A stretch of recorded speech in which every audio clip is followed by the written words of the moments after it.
Geek Therapy Radio.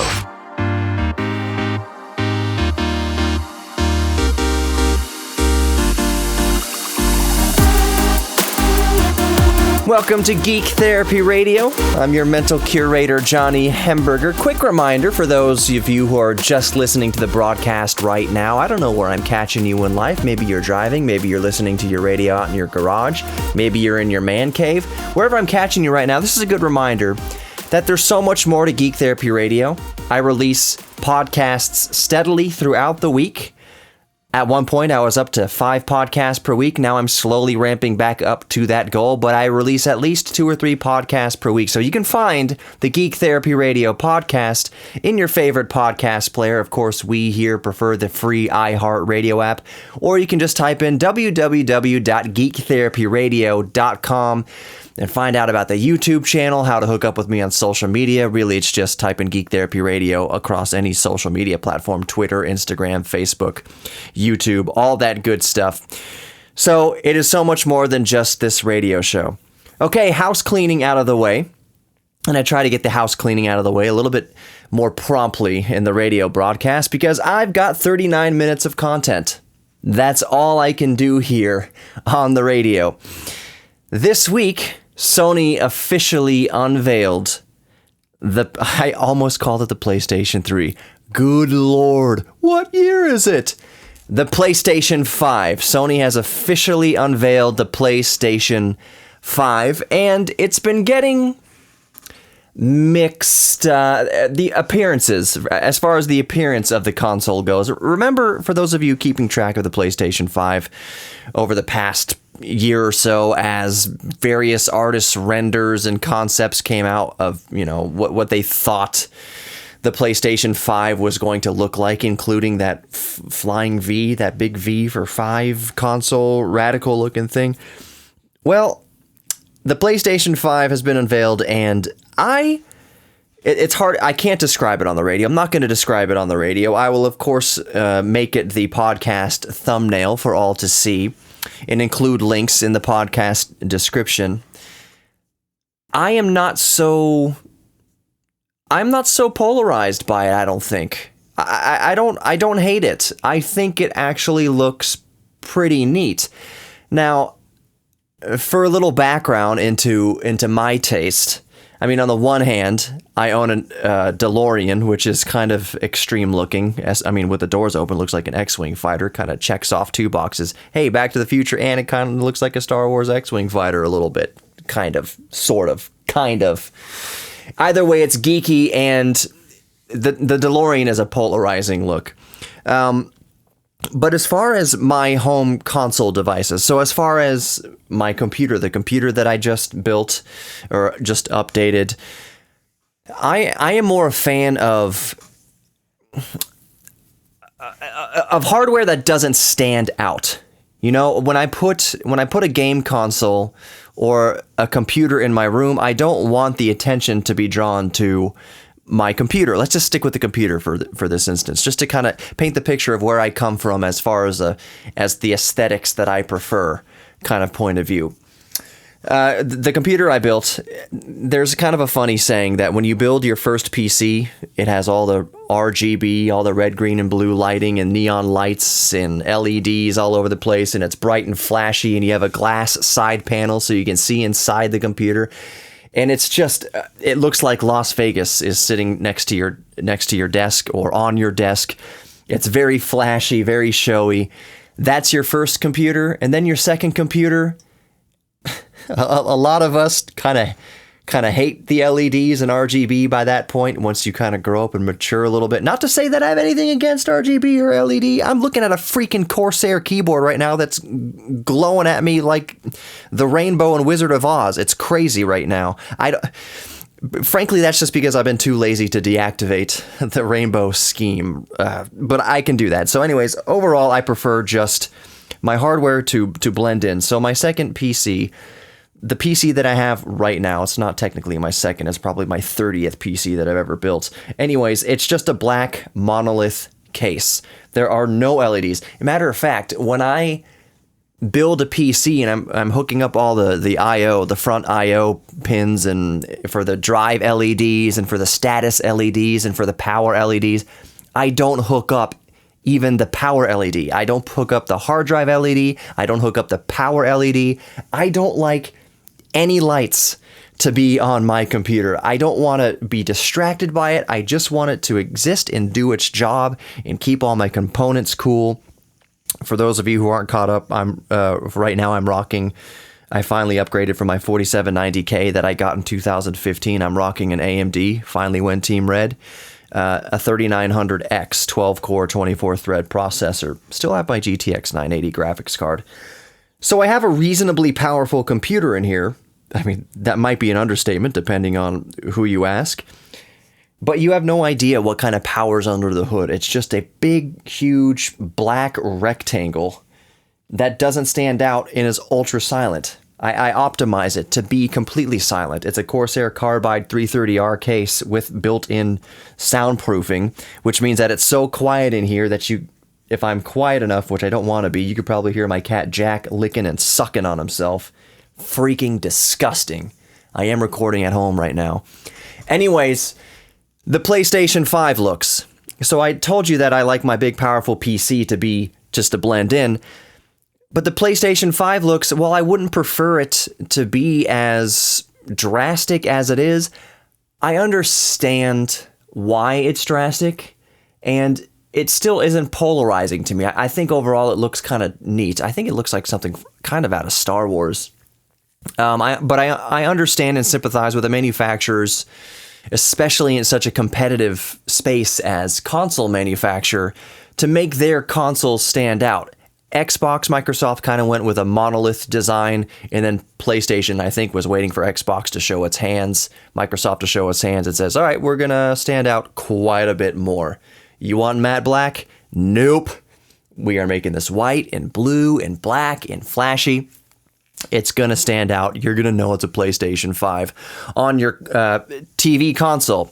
So I thought it'd be good to go over the specs of the PlayStation 5, just a refresher on the specs and some other geeky goodness in terms of the PlayStation 5. But we'll do that when we come back from the break. Yes, it's the broadcast. I have to go to commercial break, which is all the more reason why you should catch the Geek Therapy Radio podcast, why you should download and subscribe to it in your favorite podcast player, because you don't get 4 or 5 minutes of commercials between each of these segments, and you forget, what was he talking about again? Oh yeah, he was talking about PlayStation 5. You hear all these commercials in between, you can forget. Anyways, more Geek Therapy Radio coming up. Don't go anywhere.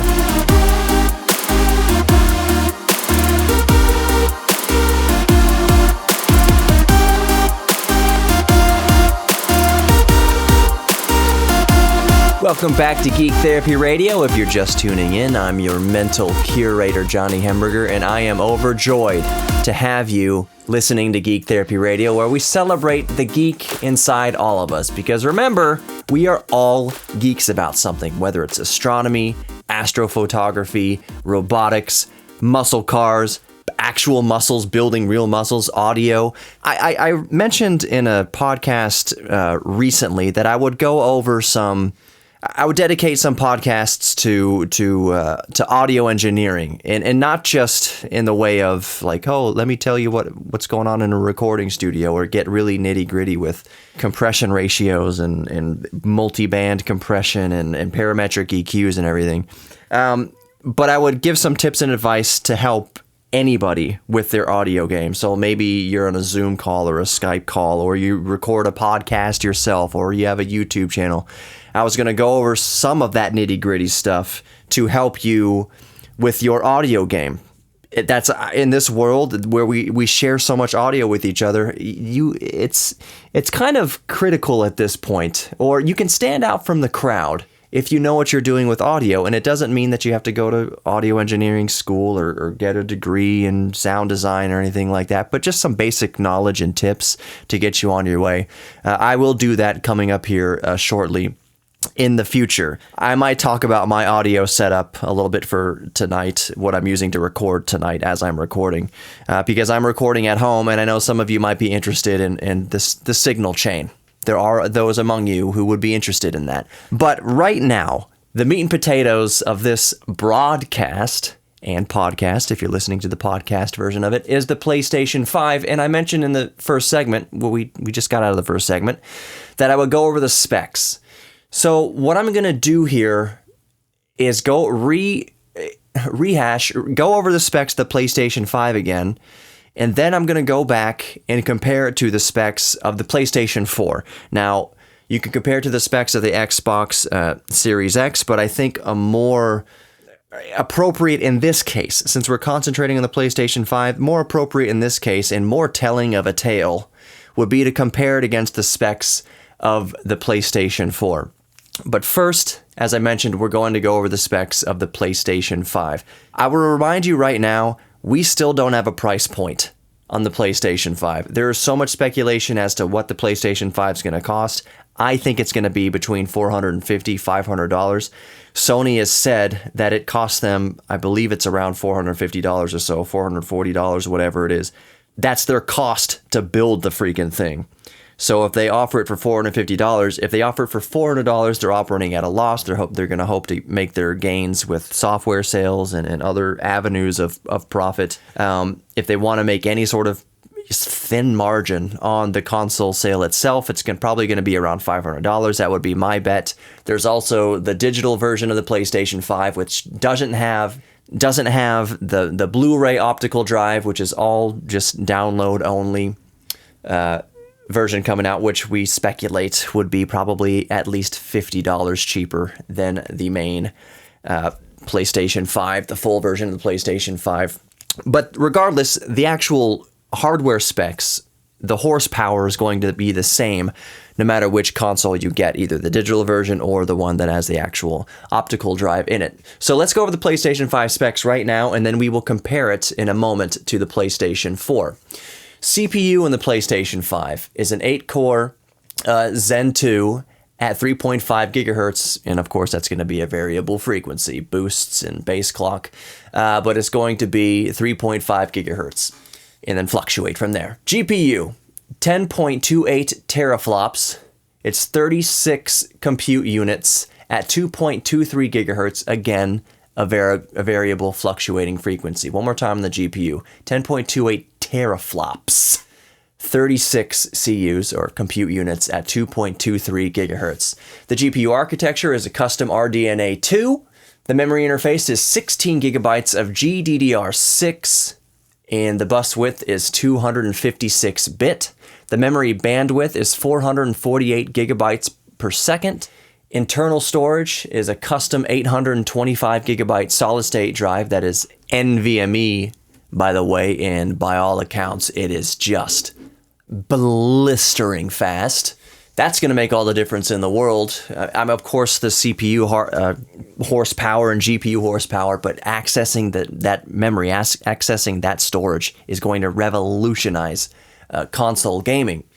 I/O throughput, 5.5 gigabytes per second raw. Typical is 8 to 9 gigabytes per second compressed data. Expandable storage is NVMe solid state slot.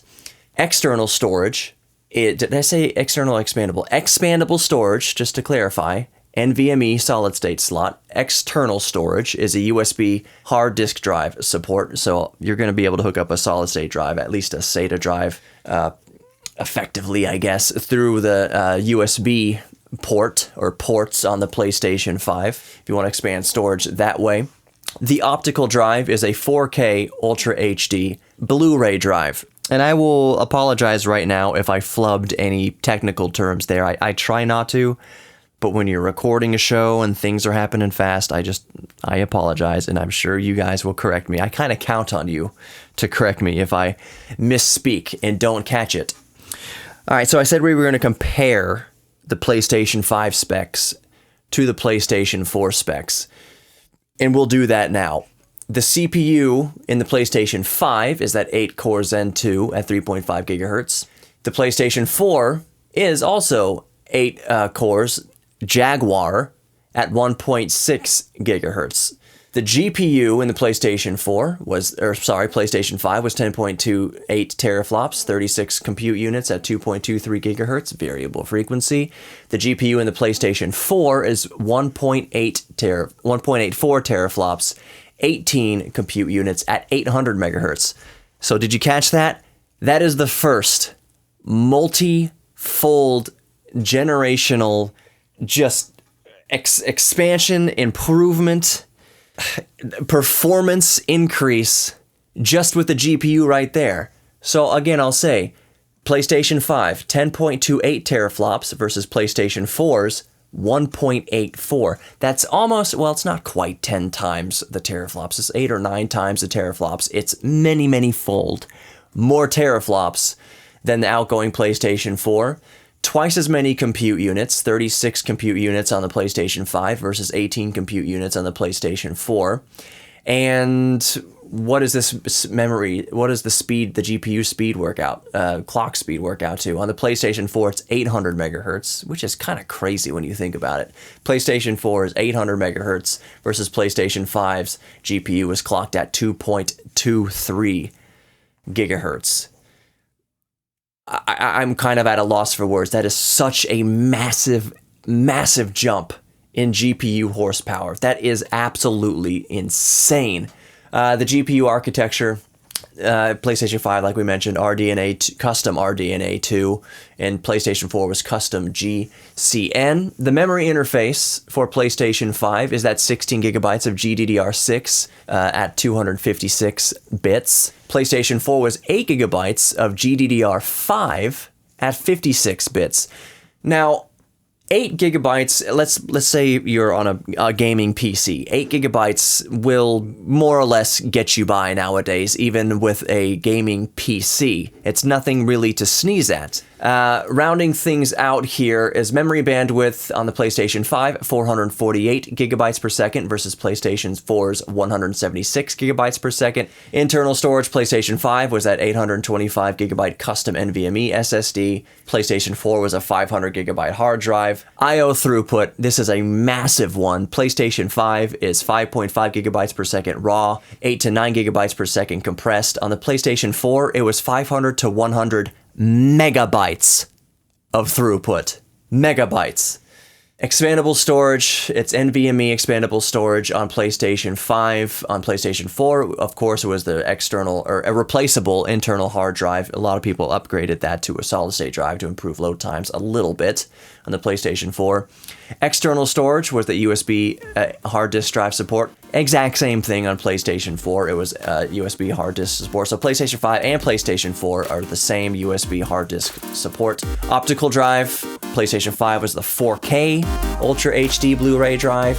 PlayStation 4 was just a regular old Blu-ray drive. And I'm so blue in the face with all those specs, I forgot to look at the clock. More Geek Therapy Radio coming up.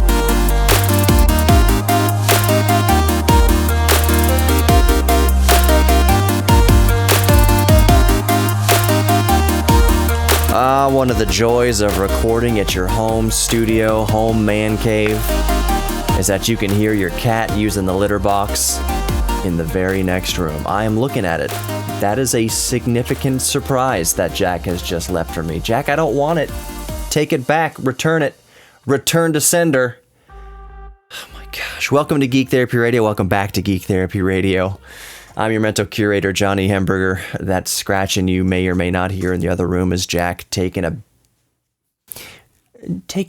poop. Let's just say. So we've been talking about the PlayStation 5, Sony PlayStation 5. We went over the specs, and I even compared the specs to the outgoing PlayStation 4. Although it's funny I should phrase it like that. The outgoing PlayStation 4. Gran Turismo 5 has been out for a long time. And actually, you know what? Since I got Google right now, I'm going to look up when Gran Turismo 5 was released. GTA V release date, September 17th, 2013. My goodness. So let me just double check here. PlayStation 4 release date was... Okay. You know, hold on a second. I need to let me look at something here. Yeah, I just had to verify because it seems so shocking to me. And holy crap, Jack blew it up. Oh my goodness. Don't you lay down like you didn't do anything? I remember why I don't record at home very often. Oh my gosh. Okay, so... Oh, don't breathe. GTA 5, came out... Oh my gosh. September 17th, 2013. Oh, I'm going to muscle through it. Remember that. September 17th, 2013. PlayStation 4 came out November 15th, 2013. So, GTA 5, and I had to go back and double check, verify this. Holy crap, it stinks in here. I can't even think. It's like this is chemical warfare, Jack. Oh, sorry. Grand Theft Auto 5 came out for the PlayStation 3. Then it was released on the PlayStation 4. Is Gran Turismo 5 going to come out with a version, like officially, not just PlayStation 5, upsampling and adding some visual goodies to the PlayStation 4 version of Gran Turismo 4? Gran Turismo 5. It's so hard to keep track of all these numbers and things. Is Rockstar, is it still Rockstar that friggin', is Rockstar going to release an actual dedicated Grand Theft Auto 5 for the PlayStation 5? And would that make it the only game unless there's something else, and this is where I'm going to call upon the audience to let me know if they can think of anything else or find anything else. I'll research after I get off the air here. But if Gran Turismo 5 came out for the PlayStation 5, would that make it the first game, or at bare minimum, one of the few games in history to get released across 3 generations of consoles? Has anyone thought of that? That's quite remarkable. The fact that if Rockstar Games does it, and Sony agrees or whatever, to have a PS5 version, like a remastered Grand Theft Auto 5 on the PlayStation 5, dedicated PlayStation 5, fully rendered in 4K. I don't know what it actually would officially be. So the realist here, actually, I was going to say the realist in me thinks, no, Rockstar wouldn't release another Gran Turismo 5 dedicated version for the PlayStation 5. Why would they do that?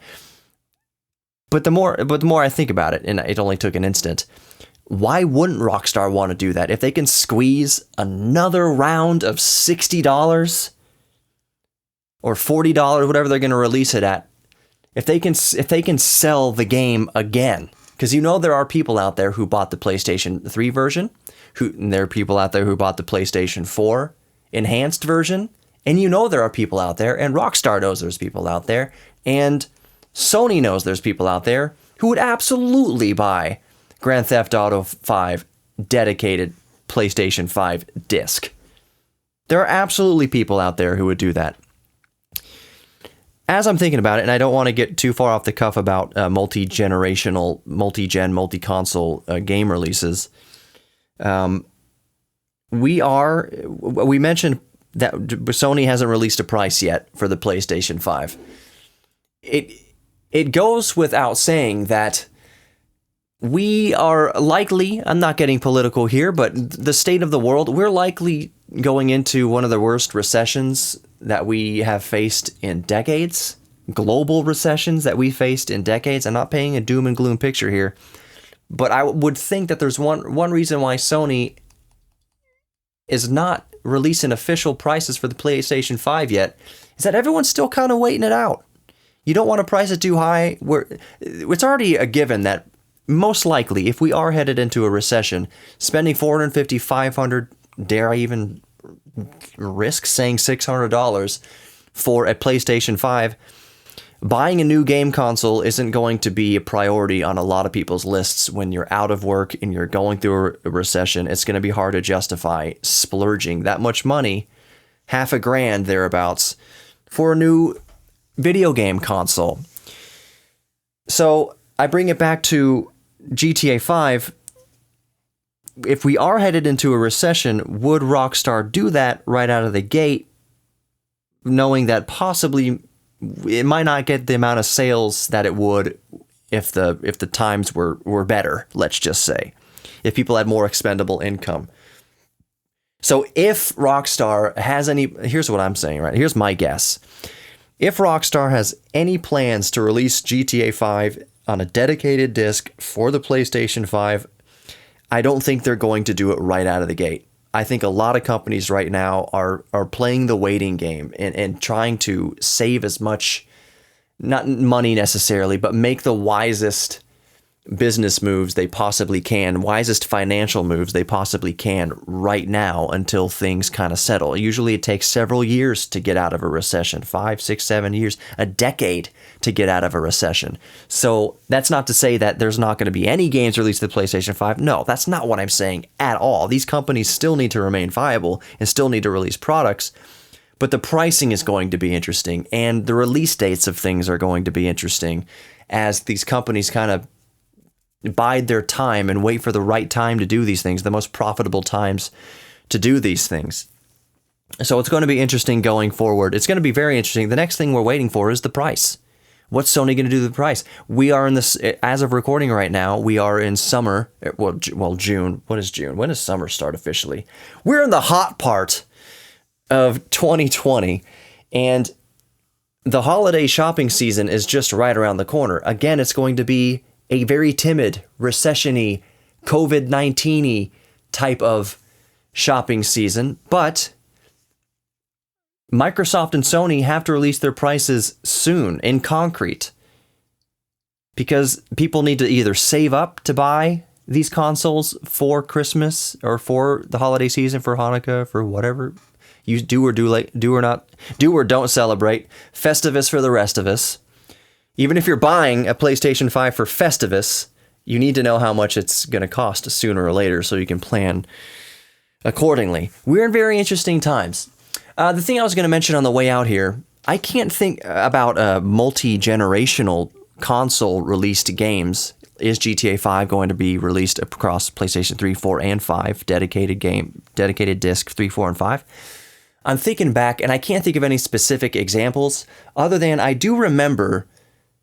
Was it Turtles in Time for Super Nintendo, which is one of the best Super Nintendo games, by the way. Turtles in Time is just a great Ninja Turtles game, period. In the arcade, on Super Nintendo, was it on Sega Genesis? I can't remember off the top of my head. There's Manhattan, whatever, on the Game Gear, Game Boy. All I'm saying is Turtles in Time, I recall that Turtles in Time released on Super Nintendo and the NES. And Turtles in Time had this kind of two-player Street Fighter mode, one-on-one fighting mode, that they also tried to bring. It was also on the NES. I believe it was limited character selection. It was horrible. 2D fighting games on the Nintendo. Rarely was it tried, and when they did try, it was pretty bad. And I would probably say Turtles in Time, one-on-one fighting, Street Fighter type of fighting game on the Nintendo was probably the best it ever got. But that game, to my knowledge, again, there's Google right here. We're on the way out of the segment here, but I can geek out for a second. Turtles in Time, NES. Oh, I gotta type in everything. Turtles in Time. Johnny, why aren't you editing this out? Turtles in Time, NES. You know why I'm having such a hard time with it? It's because I'm not talking about Turtles in Time. I'm talking about Teenage Mutant Ninja Turtles Tournament Fighters. That's what I meant. Teenage Mutant Ninja Turtles Tournament Fighters was released on Super Nintendo and the regular NES. It was the last Konami release for the NES in 1994. And even that said, it wasn't very good. On the NES at least. We'll be right back.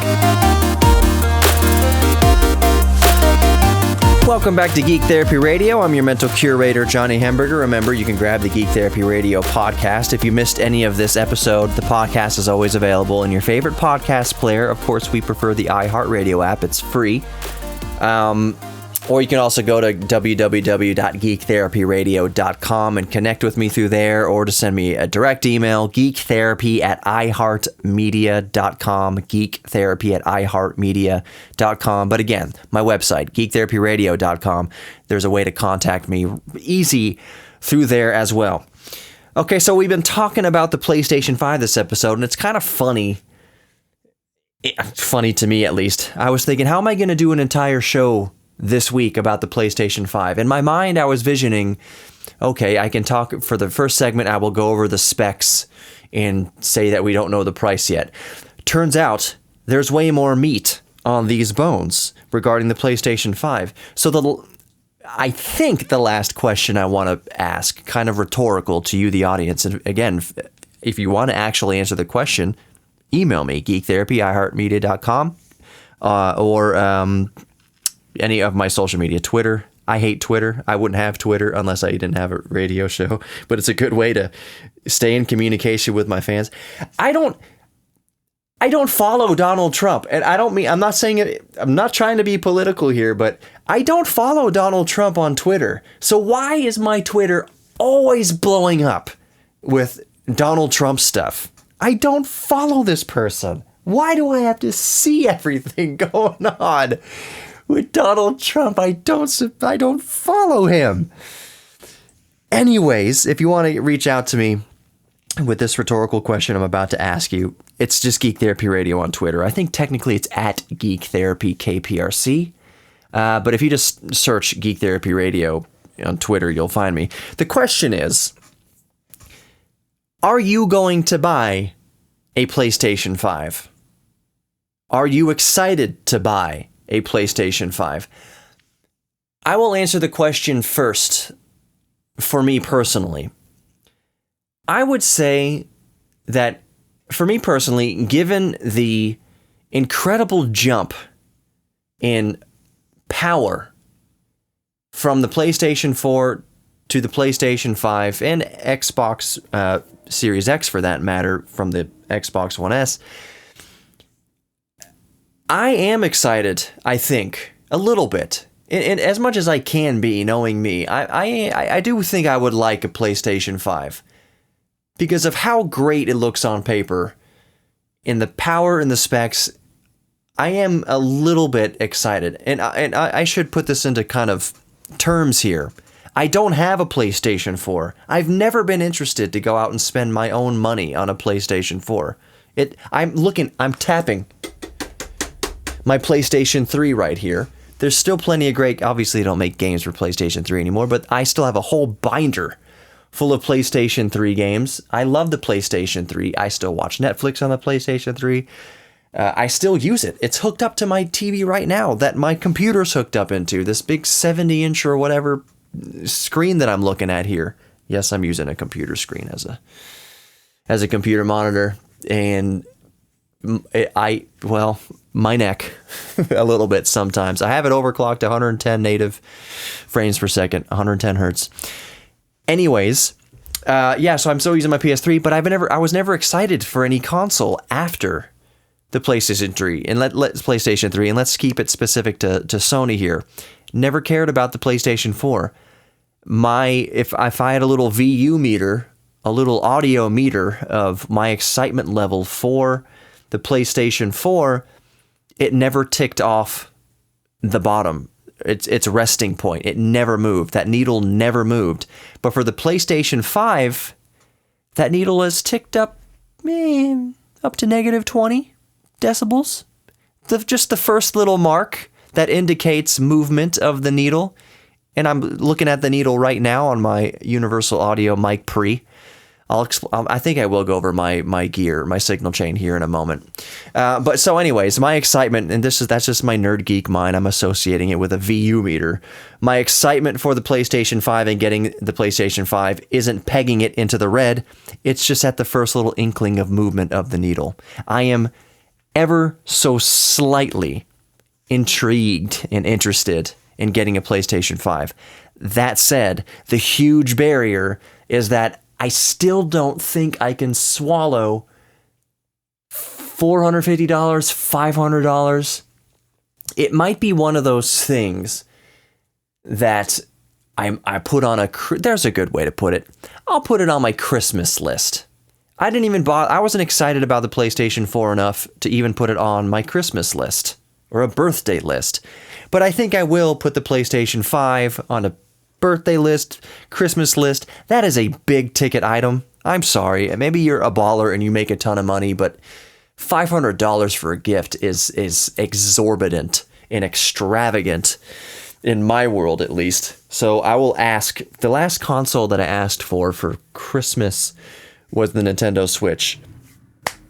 And that's just because I wanted another portable way of playing Rocket League. So I think I'll ask for a PlayStation 5. I'm just not that excited to save my pennies and get it myself. So that's my question to you, the listener.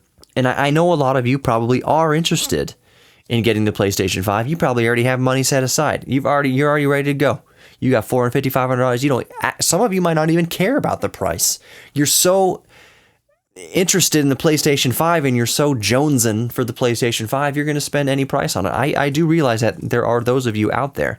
But for the rest of us, just kind of run-of-the-mill gamers, are you interested in PlayStation 5? Here's a more specific question. Are you a PC gamer? That sounds like a weird thing to say. I think Jack's turd fumes are making me high. I by far am more of a PC gamer. I game on my PC, like I mentioned. I got the GTX 980 in there. It's not the latest and greatest graphics card by any stretch of the imagination, but it still plays any AAA game you throw at it in 1080 just fine. And that's probably one reason why I haven't been chomping at the bit for the PS4 over its life cycles, because I've been playing most of my games on the PC. PC gamer, PC master race. Is there anybody in the PC master race? That's a really good question. Is there anybody in the PC master race excited about the PlayStation 5, or I'll even toss in the Xbox Series X. Now, if I had all the money in the friggin' world, I would just have all of it. My gaming PC, PlayStation 4, PlayStation 5, Xbox One S, Xbox Series X, I would have it all. Who cares? Have all of it. I'm staring at my collection of consoles right now, but it consists mostly of, there's my Panasonic 3DO FZ10, there's my GameCube. There's two Nintendo Wiis, a black one and a white one. The first generation Wii. It's very important to have. My old NES, yellowed plastic, Super NES.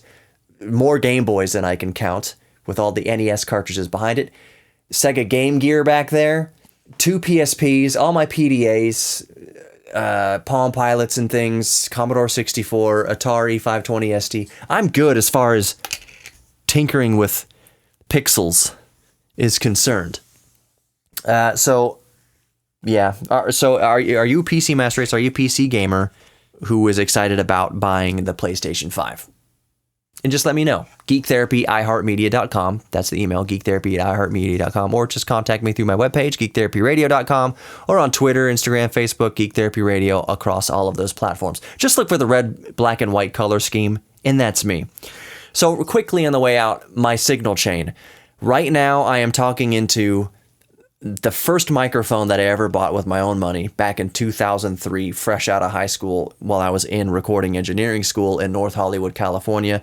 That is an MXL V67G. It cost $100 in 2003. It still cost $100 today. So that's the microphone I'm using. I'm running it through my Universal Audio 4-710D.